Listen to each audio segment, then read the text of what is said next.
स्वागत है आपका इस यूट्यूब चैनल पे। तो हम लोग इसमें जो देखेंगे वो क्लास 10वीं का किसका है बाबू, क्लास 10th वाले बच्चे के लिए वीडियो बहुत इंपॉर्टेंट होने वाला है। क्योंकि इस वीडियो में जो हम लोग देखेंगे जो आपका वीकली टेस्ट होगा, ठीक है, जो वीकली टेस्ट होने वाला है उससे रिलेटेड क्वेश्चन देखने के लिए मिलेगा आपको। तो ये साइंस का होगा और जो आने वाले सैटरडे को होगा जो आपका वीकली टेस्ट, उसमें ये सब प्रश्न शामिल होने के 90% चांस है। तो वीडियो को अंत तक आप देखिएगा। चैनल के ऊपर आप नए हैं तो चैनल को सब्सक्राइब कीजिए, दोस्तों के पास वीडियो शेयर कीजिए, ठीक है। तो चलिए यहाँ पे हम लोग जो देखेंगे वो जो आप लोग का असाइनमेंट है, मतलब कि regular assignment for improve learning, आप लोगों का जो थोड़ा सा लर्निंग पीरियड को थोड़ा बढ़ाना है, इससे रिलेटेड जो क्वेश्चन होगा उसको हम लोग देखते हैं। इसमें जो क्वेश्चन की संख्या होगी वो आप लोग जानते हैं, इंस्ट्रक्शन तो बताना जरूरी नहीं है, इंस्ट्रक्शन के ऊपर हम लोग समय नहीं व्यतीत करेंगे, सीधे क्वेश्चन के ऊपर चलेंगे। तो क्वेश्चन जैसे कि आप देख पा रहे होंगे, ठीक है, क्वेश्चन को हल करेंगे हम लोग, लेकिन बाबू लोग आप लोगों का ज़रूरत है हमें, आप हमें सपोर्ट कीजिए, चैनल को सब्सक्राइब कीजिए, वीडियो को लाइक कीजिए, ये आप ज़रूर कर दीजिए, हमें सपोर्ट करने का प्रयास करें, आप लोग की सख्त ज़रूरत है हमें। तो चलिए यहाँ पे सेक्शन ये हम लोग देखते हैं। सेक्शन ये में दिया हुआ है कि 2 नंबर वाले 10 प्रश्न पूछे जाएंगे, 20 अंक का रहेगा, ठीक है। तो चलिए प्रश्न देखिए। फर्स्ट दिया हुआ है कि मनुष्य में वृक्क एक तंत्र का भाग है जो संबंधित है। तो मनुष्य में जो एक वृक्क है ना, एक तंत्र का भाग है जो संबंधित है, तो वो बाबू उत्सर्जन से संबंधित है, रिलेटेड है, किससे? उत्सर्जन से। तो ऑप्शन सी इज राइट।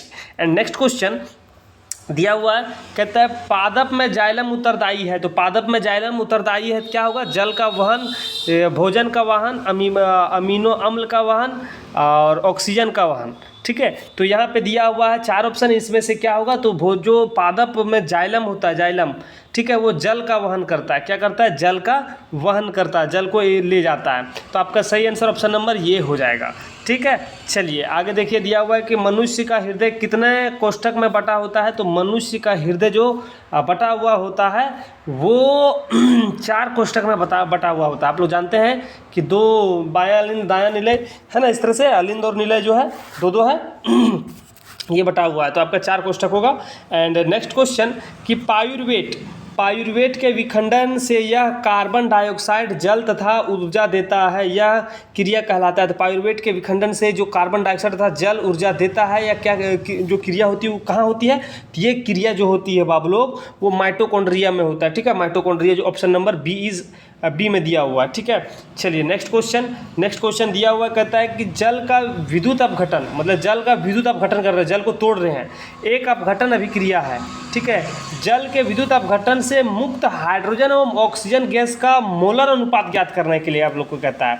तो मोलर अनुपात कितना आ जाएगा? तो देखिए जल का जब विद्युत अपघटन करेंगे तो 2:1 आएगा, ठीक है, 2:1 मोलर अनुपात इसका हो जाएगा। तो ऑप्शन नंबर आपका डी आपका सही होगा, ठीक है। चलिए आगे दिया हुआ है, कहता है कि मैग्नीशियम ऑक्साइड का रासायनिक सूत्र क्या होगा। तो मैग्नीशियम ऑक्साइड का रासायनिक सूत्र यहाँ पे देखिए ऑप्शन दिया हुआ है Mg2O, MgO2, MgOH का होल 2 MgO होगा, ठीक है। आपका डी आपका सही हो जाएगा, ठीक है, ऑप्शन डी आपका सही होगा। चलिए नेक्स्ट क्वेश्चन को आप देखिए, दिया हुआ है, कहता है कि किसी गोलीय दर्पण की फोकस दूरी उसकी वक्रता त्रिज्या की क्या होती है।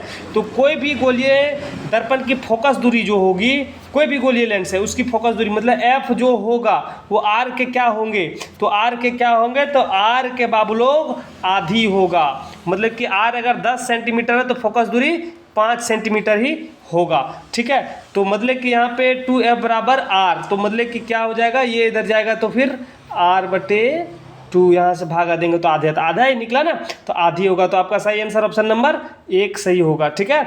चलिए आगे देखिए, दिया हुआ कहता है कि गोलीय दर्पण की फोकस दूरी और वक्रता त्रिज्या में क्या संबंध है। तो गोलीय दर्पण की फोकस दूरी और वक्रता त्रिज्या में क्या संबंध है? तो देखिए बाबू लोग जो इसमें संबंध है अभी आपको हम खुद बता दिए, आपको वहाँ पे बस वही अगर वैसा लिखा हुआ कहीं पे मिलता है तो आप फटाक से टिक मारिए।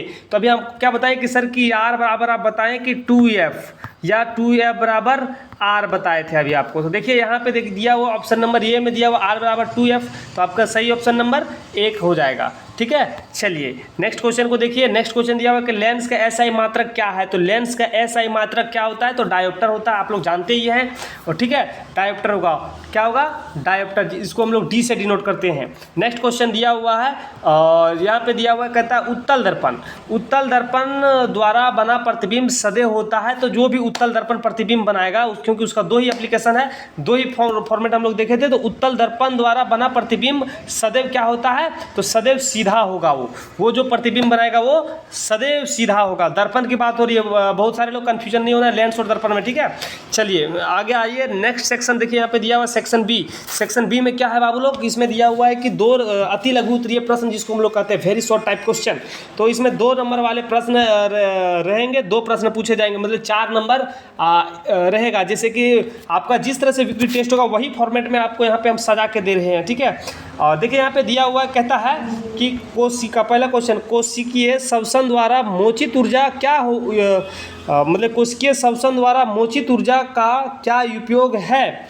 तो यहाँ पे क्वेश्चन क्रिएट किया। तो देखिए कोशिकीय श्वसन द्वारा मोचित ऊर्जा जो तत्काल ही एटीपी नामक अणु के संश्लेषण में प्रयुक्त हो जाती है, जो किसके, एटीपी अणु में, नामक अणु में संश्लेषित हो जाती है, जो प्रयुक्त हो जाती है, जो कोशिका के अन्य क्रियाओं के लिए ईंधन की तरह प्रयुक्त होता है। और ये जो एटीपी के रूप में अणु जो संश्लेषित होते हैं, ये प्रयुक्त होते हैं, वो किसी अन्य क्रिया के लिए ईंधन के रूप में प्रयोग में लाया जाता है, ठीक है। तो ये आप इस तरह से आंसर आप लिख सकते हैं। आगे दिया हुआ ये वीवीआई प्रश्न है, दिया हुआ है कि वायु में जलाने से पहले मैग्नीशियम रिबन को साफ क्यों किया जाता है।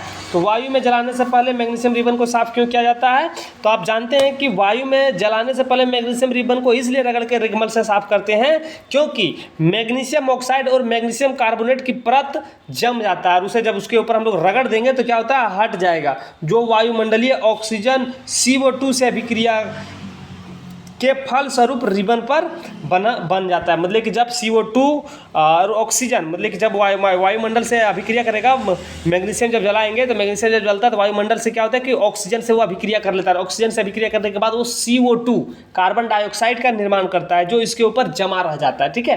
और जब इसको हम लोग रगड़ के साफ कर देंगे तो क्या होगा कि वो पूरे तरीके से क्लियर हो जाएगा आपका, ठीक है। तो चलिए हम लोग आगे देखते हैं, नेक्स्ट प्रश्न को देखते हैं। नेक्स्ट प्रश्न सेक्शन सी, यहाँ पे ध्यान दीजिए। सेक्शन सी में दिया हुआ है कहता है सब्जेक्टिव प्रश्न है और इसमें शॉर्ट टाइप प्रश्न रहेंगे, ठीक है। शॉर्ट टाइप का क्वेश्चन इसमें आपको देखने के लिए मिलेगा, तो आप लोग ध्यानपूर्वक इसको देखिएगा। और बहुत इंपॉर्टेंट प्रश्न भी है और वीवीआई प्रश्न भी है, जो हम आप लोगों को आगे बताएंगे इसको, ठीक है। तो देखिए यहाँ पे दिया हुआ है, क्या कहता है कि निम्नलिखित रासायनिक अभिक्रिया के लिए एक संतुलित समीकरण लिखिए। तो मतलब कि ये जो आप देख पा रहे हैं ना, इसके लिए आपको एक संतुलित समीकरण लिखना है आप लोगों को लिए। तो हाइड्रोजन का क्या होता है बाबू लोग, तो H2 क्या हो जाएगा, देखिए हम यहाँ पे लिख दे रहे हैं, आप लोग ध्यान दीजिएगा। H2 प्लस यहाँ पे क्लोरीन है, तो क्लोरीन का होता है क्या, Cl2 अभिक्रिया किया, बनाया हाइड्रोजन क्लोरीन, मतलब HCl बनाया, क्या बनाया, HCl बनाया। अब देखिए बस यही लिखना है, लेकिन यहाँ पे क्या है, बोल रहे हैं संतुलित भी कीजिए। तो संतुलित करेंगे तो देखिए इधर 2 हाइड्रोजन है, इधर 1 हाइड्रोजन है, मतलब यहाँ पे 2 बैठाएंगे तो यहाँ पे संतुलित हो गया, हाइड्रोजन क्लियर हो गया सर। इधर क्लोरीन 2 है, ठीक है, इधर क्लोरीन कितना है, 2 है, इधर भी क्लोरीन 1 है, तो यहाँ पे 2 बैठा दिए, 2 से गुना हो गया बराबर, मतलब कि इस जगह पे हम लोग 2 बैठाएंगे, लिखने के बाद आपका संतुलित हो गया, ठीक है। चलिए नेक्स्ट को देखते हैं हम लोग। नेक्स्ट दिया हुआ कहता है दूसरा नंबर क्वेश्चन कि ब्रोमीन क्लोराइड, मतलब ब्रोमीन क्लोराइड का क्या होता है कि BaCl2, ठीक है, प्लस एल्युमिनियम सल्फेट, मतलब Al का 2SO4 का होल 3 अभिक्रिया करके क्या बनाया सर, कि BaSO4 और बनाया AlCl3, ठीक है। तब देखिए संतुलित है, यही सूत्र लिखना है आप लोगों को, और यही सूत्र लिखेंगे तो सबसे पहले हम लोग चेक करेंगे कि ये संतुलित है या नहीं है। तो संतुलित है या नहीं है, इसको सबसे पहले हम लोग संतुलित करेंगे। तो देखिए इधर कितना है, B, 1 B है, इधर भी 1 B, चलिए सर संतुलित है ना, संतुलित दिख रहा होगा, इधर आपको संतुलित यहाँ पे शो हो रहा है, बी तो क्लियर है। लेकिन यहाँ पे क्लोरीन देखिए इधर 2 है, इधर क्लोरीन कितना है 3 है, तो संतुलित कैसे होगा सर? तो इस जगह पे 3 बैठाएंगे तो 3 दूनी 6, और इस जगह पे 3 दिया, इस जगह पे 2 बैठाएंगे तो 3 दूनी 6। क्लोरीन तो क्लियर हो गया, लेकिन उसी तरीके से ब्रोमीन मतलब कि बी ए जो है सर वो बढ़ गया, तो इस जगह पे हम लोग भी 3 बैठा देंगे, तो बी ए बराबर क्लोरीन बराबर हो गया। ठीक है, अब आगे देखिए हम लोग देखते हैं कि Al2 है ना, तो Al2 संतुलित है, तो Al2 संतुलित है या नहीं चेक कर लेते हैं। तो इस जगह पे 2 है, इस जगह पे भी 2 है। ठीक है, SO4 तो यहाँ पे 3S है, यहाँ पे 3S है, यहाँ पे 4 तिया 12, 4 तिया 12, चलिए संतुलित है, बस यही बैठाना। इस जगह पे 3 बैठाएंगे, इस जगह पे 3 बैठाएंगे,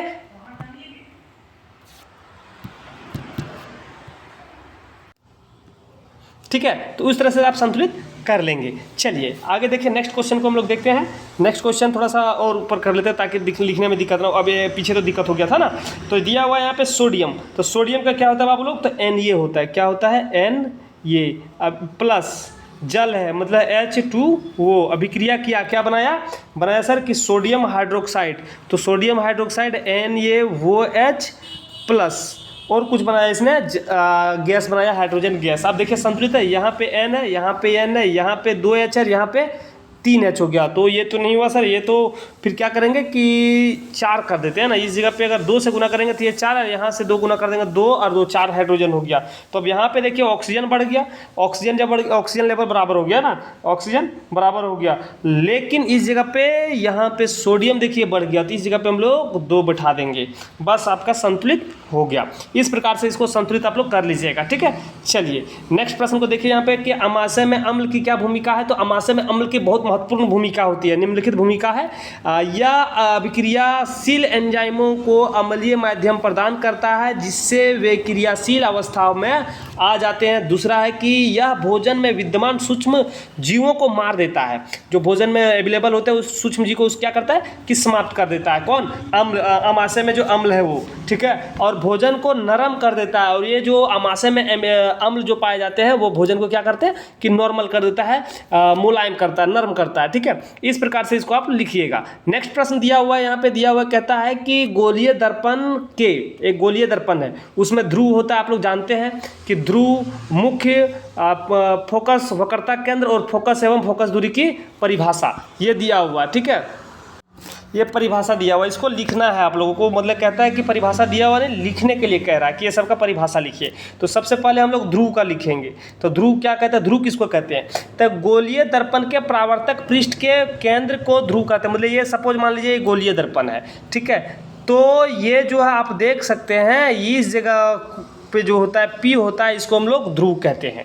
ठीक है, चलिए आगे दिया हुआ मुख्य अक्ष किसे कहते हैं? ध्रुव और वक्रता केंद्र से होकर जाने वाली काल्पनिक रेखा को मुख्य अक्ष कहते हैं। ठीक है, तो मतलब इस रेखा को मुख्य अक्ष कह रहे हैं हम लोग। ठीक है, जो ये रेखा गुजर रही है इसको क्या कह रहे हैं? मुख्य अक्ष कह रहे हैं। वक्रता केंद्र किसे कहते हैं? तो गोलीय दर्पण का परावर्तक पृष्ठ एक गोले का भाग है, इस गोले का एक केंद्र ही गोलीय दर्पण की वक्रता केंद्र कहलाता है। मतलब कि देखिए इस जगह पे आप देख सकते हैं कि ये गोले का एक भाग है, ये पूरा गोला है। ठीक है, तो इसका तो सेंटर जरूर होगा, तो सेंटर जो है बस यही वक्रता केंद्र कहलाता है। ठीक है, चलिए आगे दिया हुआ फोकस, तो फोकस आप लोग जानते हैं कि इसमें दिया हुआ है इस जगह पे F होता है, इस जगह पे वक्रता केंद्र जो अभी बताएं, और इस जगह पे P होता है। तो फोकस क्या कहते हैं? तो मुख्य अक्ष के समांतर चलने वाली प्रकाश की किरणें परावर्तन के बाद जिस बिंदु पर मिलती है, मतलब कि इस बिंदु से देखो इसे गया यहाँ से कटने के बाद देखो किस जगह से F से गुजरा, तो जिस बिंदु पर मिलती है, मिलती हुई प्रतीत होती है मुख्य अक्ष, उसको हम लोग मुख्य अक्ष के उस बिंदु को मुख्य फोकस भी कहते हैं। ठीक है, चलिए आगे दिया हुआ फोकस दूरी। फोकस दूरी होता है क्या है? फोकस दूरी जो होता है उसको हम लोग कहते हैं, देखिए ध्रुव और फोकस F के बीच की दूरी को फोकस दूरी कहते हैं। ठीक है, फोकस और फोकस दूरी हम लोग समझ सकते हैं कि बस वही पॉइंट है, मतलब ये F को फोकस कहते हैं और यहाँ से यहाँ तक की दूरी को हम लोग फोकस दूरी कहते हैं। ठीक है, चलिए नेक्स्ट क्वेश्चन है कि यहाँ पे देखिए अभी तो आपको बता दिया कि वायु में जलाने से पहले मैग्नीशियम रिबन को साफ क्यों किया जाता है। इस प्रश्न को तो हम लोग पीछे देख चुके हैं। ठीक है, तो चलिए उम्मीद करते हैं कि ये सभी प्रश्न आपके लिए बहुत महत्वपूर्ण होगा और आपके जो वीकली टेस्ट होंगे उसमें ये प्रश्न शामिल होगा। तो वीडियो को आप लास्ट तक देख ही लिए हैं, तो वीडियो को पहले लाइक कीजिए, चैनल को सब्सक्राइब नहीं किए हुए तो चैनल को सब्सक्राइब कीजिए और दोस्तों के पास वीडियो ज़्यादा से ज़्यादा शेयर कीजिए। फिर मिलते हैं हम लोग नए पार्ट लेकर, तब तक आपसे अलविदा लेते हैं। जय हिंद।